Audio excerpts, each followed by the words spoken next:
इस तरह हुई थी गौतम बुद्ध को ज्ञान की प्राप्ति। गौतम बुद्ध का जीवन हर किसी के लिए प्रेरणादायी है। गौतम बुद्ध बौद्ध धर्म के प्रवर्तक थे। इनका जन्म 483 ईस्वी पूर्व तथा महापरिनिर्वाण 563 ईस्वी पूर्व में था। बचपन में उनको राजकुमार सिद्धार्थ के नाम से जाना जाता था। बौद्ध ग्रंथों के अनुसार गौतम बुद्ध के जन्म से 12 वर्ष पूर्व ही एक ऋषि ने भविष्यवाणी की थी कि यह बच्चा या तो एक सार्वभौमिक सम्राट या महान ऋषि बनेगा। 35 वर्ष की आयु में उन्हें ज्ञान की प्राप्ति हुई थी। वह संसार का मोह त्याग कर तपस्वी बन गए थे और परम ज्ञान की खोज में चले गए थे। आइए आज हम आपको सिद्धार्थ के महात्मा बुद्ध बनने तक के सफर के बारे में बताते हैं। जन्मकाल बुद्ध का गोत्र गौतम था।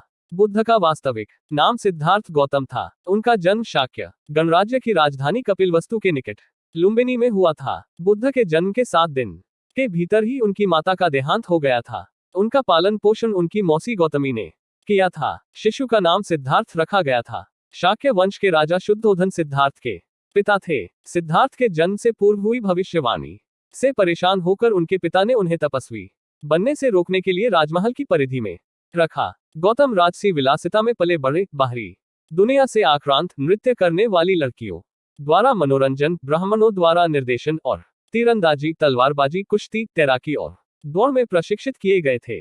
कम उम्र में ही उनका विवाह राजकुमारी यशोधरा से करा दिया गया। दोनों का एक पुत्र भी हुआ जिसका नाम राहुल था। सिद्धार्थ बचपन से ही अत्यंत करुण हृदय वाले थे। वह किसी का भी दुख नहीं देख सकते थे। इतने प्रयासों के बाद भी 21 वर्ष की आयु में उनकी अपने राज्य कपिलवस्तु की गलियों में उनकी दृष्टि 4 दृश्यों पर पड़ी। ये दृश्य थे एक वृद्ध विकलांग व्यक्ति, एक रोगी, एक पार्थिव शरीर और एक साधु।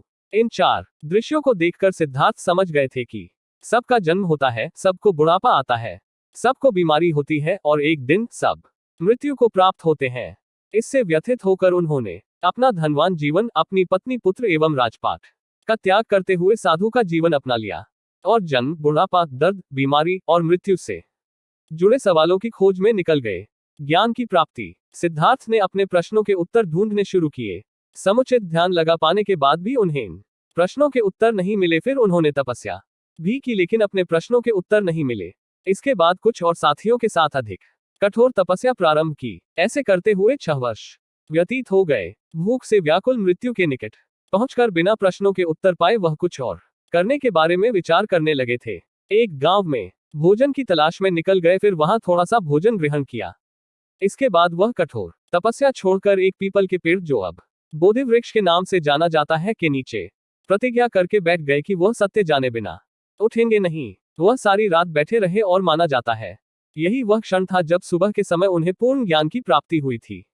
उनकी अविद्या नष्ट हो गई और उन्हें निर्वाण यानी बोधि प्राप्त हुई और वे 35 वर्ष की आयु में बुद्ध बन गए।